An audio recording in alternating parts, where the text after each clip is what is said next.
Peter Zeihan. Peter, thanks a lot for joining us.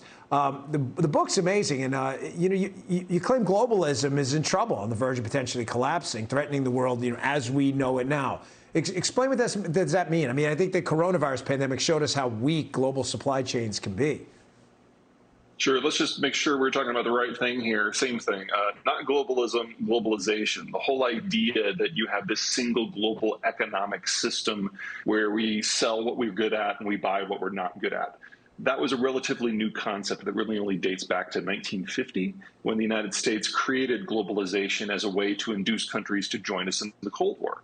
But you may have noticed the Cold War ended a while ago, and Americans have become less interested ever since. So the whole concept of supply chains, whether it's in energy or manufacturing, is now breaking down. And we're seeing the first big pieces fall out of the system right now with the Ukraine war and the China breakdown. And that's going to leave a very different world just a year from now.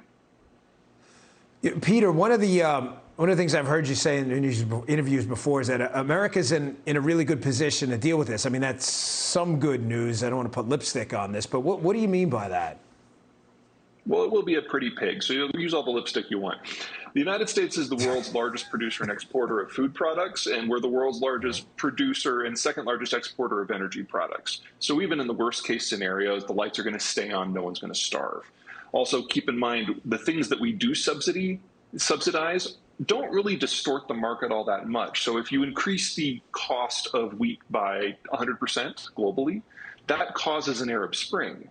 But in the United States, it only increases the cost of a loaf of bread by 25 cents. That's something we can deal with. And Peter, I was reading something about China. They have obviously a rather large land mass, but not a lot of that land is usable for creating their own domestic food supply. That's why they've been buying up, farmland, agricultural land around the world. I guess you just kind of hit it. It's one of our comparative advantages, isn't it? Having all this arable land we can use to plant our own food while other countries don't have that. Well, however bad the situation you think is in China, is probably worse. They actually have less usable farmland per person there than Saudi Arabia does.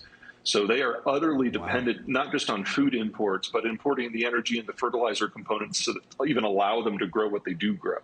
So if you break down the globalized system, there is no way that China emerges from this with a population over 650 million. That's a loss of almost 3/4 billion people in a very short period of time. Gosh. Incredible information. It's a great book. Peter, thanks for coming on. Appreciate your time. Anytime. Hey, Sean Hannity here. Hey, click here to subscribe to Fox News YouTube page and catch our hottest interviews and most compelling analysis. You will not get it anywhere else.